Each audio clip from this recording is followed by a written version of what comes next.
Hello everybody and welcome back to a new video. I hope you're having an amazing day. Today I am going to talk about some stuff. So it is no surprise that I am an anime fan. I love anime, but what you may not know is I am also a big history nerd. I absolutely love history. I did take 3 history courses last semester. Love learning about events that happen around the world in different cultures. I absolutely love history. That's my point here. To me, true stories are just so interesting. Like, some are very inspirational, and then some are just too crazy to believe. Like Henry Zingland's bullet story, where he broke up with his girlfriend, leading his girlfriend to commit suicide. So the girlfriend's brother, there's a lot of G friends there.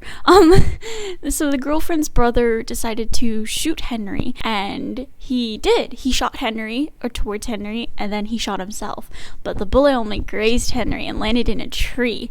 Years later, when Henry tried to remove the tree with dynamite, the bullet was lodged out again and shot him in the head, killing him. So did the brother ever really get his revenge? I don't know. So where does this tie into anime? I love it when anime has true events in the background, happening in the background. It makes the world feel so much more real, or if it's supposed to take place on Earth, it makes it feel a lot more real, you know? Because those are events that we all learn about in school and that kind of stuff. So my point is that today we are going to talk about some historical events that happen in the backgrounds of anime that you may not really realize, and just kind of stuff along that, you know, a little chit chat about history nerds and anime. Yeah, 2 best things. Love it. So the first story company thing I would really like to talk about is Grave of the Fireflies. And if you are a Ghibli fan, you've probably heard of this movie. It came out the same time as Totoro, which I will talk about later.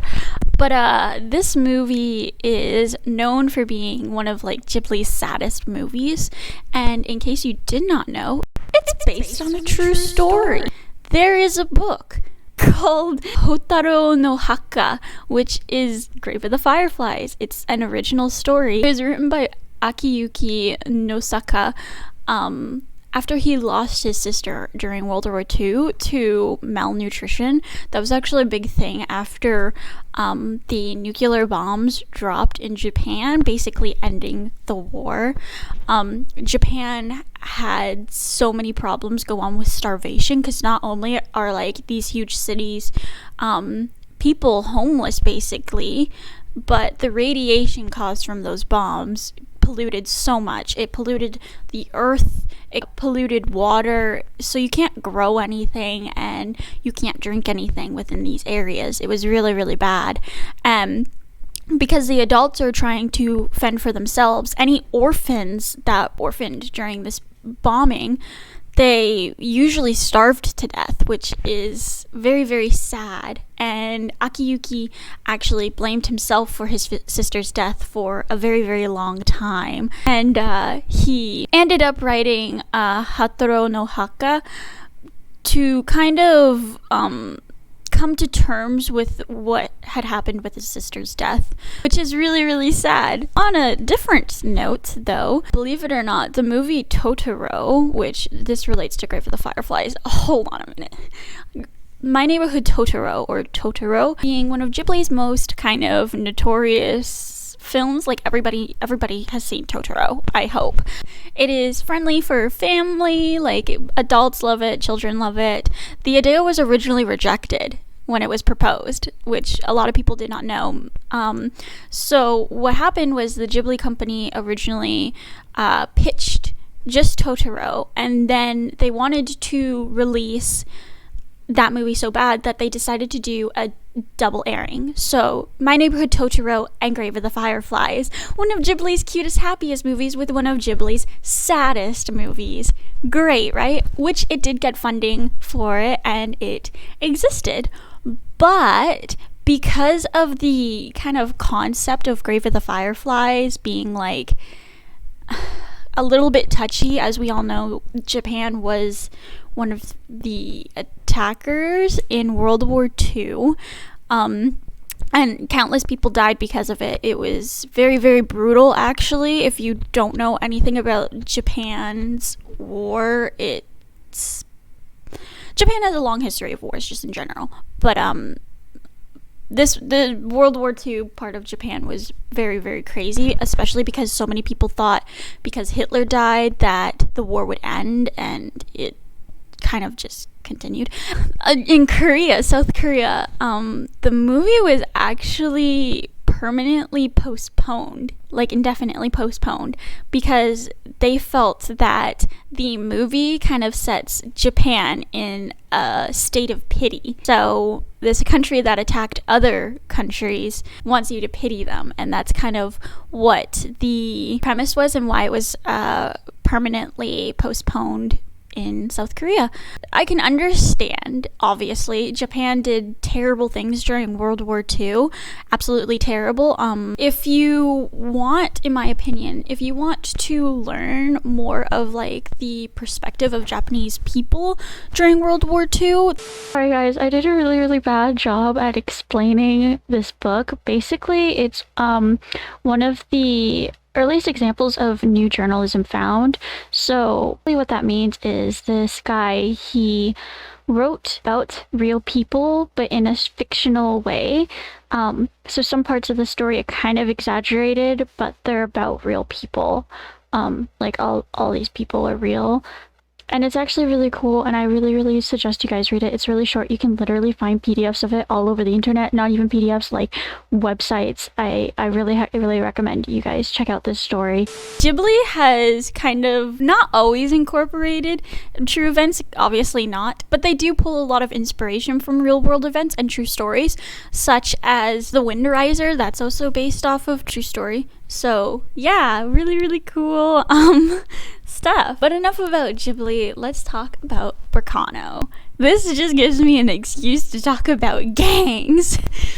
Now, if you are ever bored, I highly recommend looking up the history of New York gangs, especially during the 1800s. Why? Because they did the craziest fucking shit. Burkano is an anime that I absolutely thought was just okay, but watching it was really, really fun because it does pull inspiration from real world events. Like, obviously it has fantasy elements into it, dealing with alchemy, which also was a thing in New York, and gang activity and violence and political matters, which were all really, really cool. But I'm gonna kind of focus on the gangs, and I'll talk a little bit about alchemy in New York.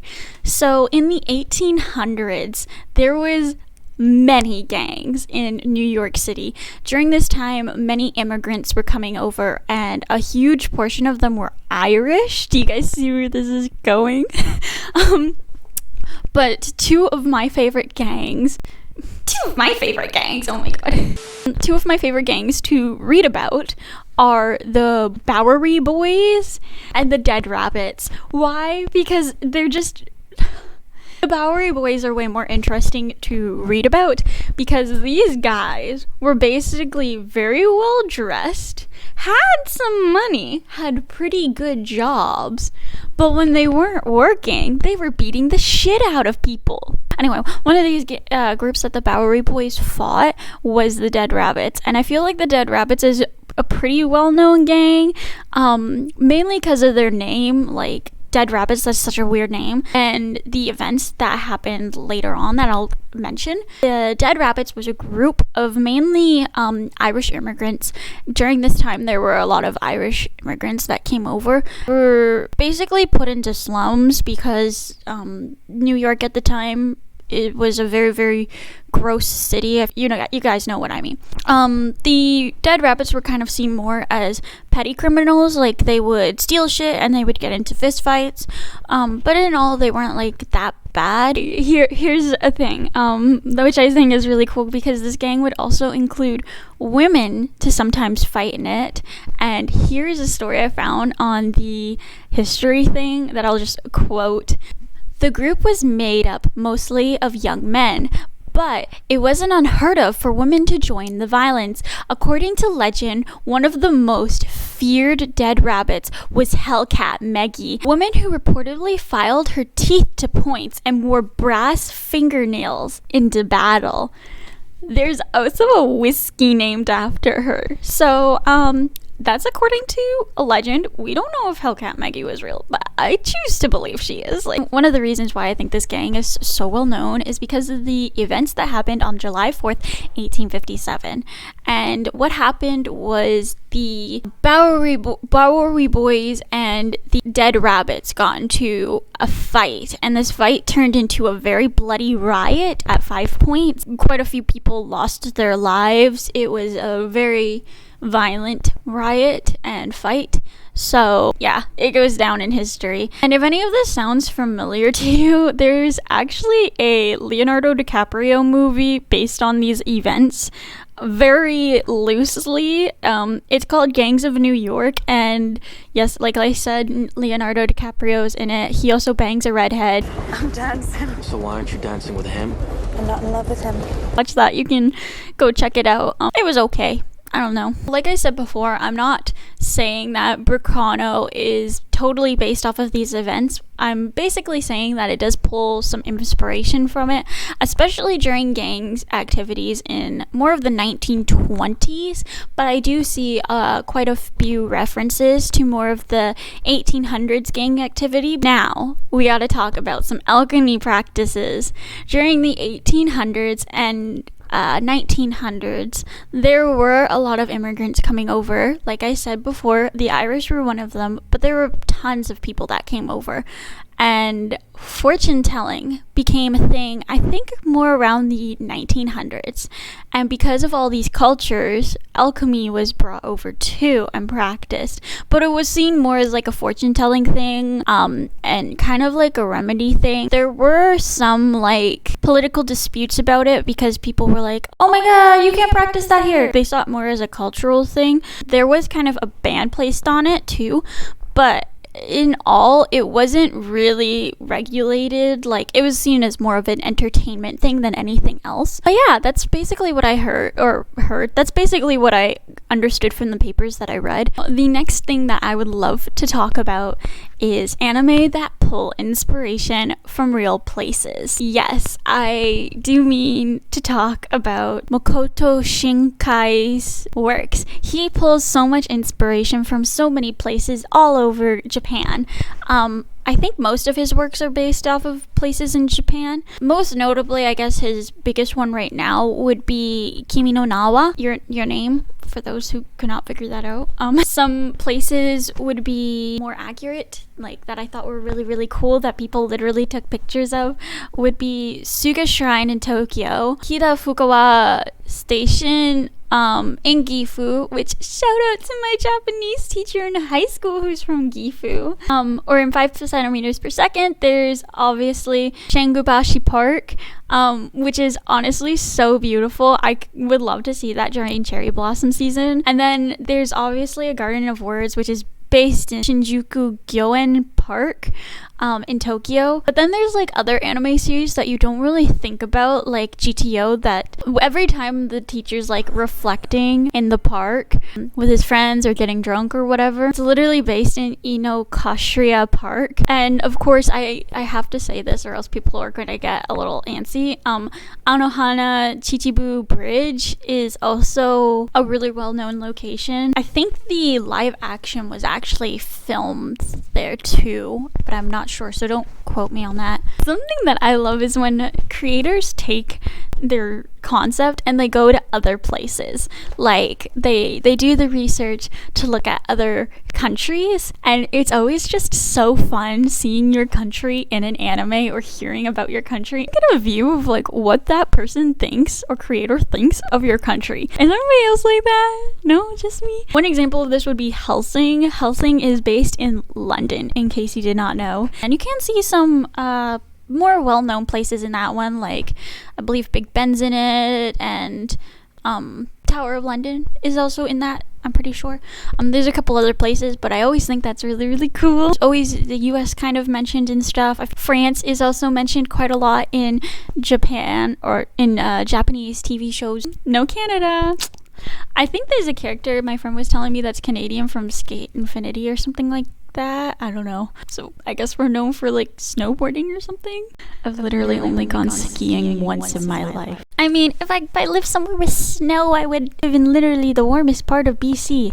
It snows once a year, and it snows like that much. That's only like 2 centimeters. If you liked this video, please give it a thumbs up. If you learned something, let me know if you thought it was an interesting video. I always love spotting kind of historical references in movies. If you guys want, I can do another one of these ones. I had a lot of fun researching it. I do have a Instagram, so if you like cosplay, you can check it out. If you like Twitch, I have a Twitch that I will stream more on once I'm not house sitting. That's what I'm doing, cat sitting basically. I also have more social medias, which will all be linked down below. My sources will also be linked down below. And have an amazing, safe, happy, wonderful day. This is Shan signing out. Bye guys.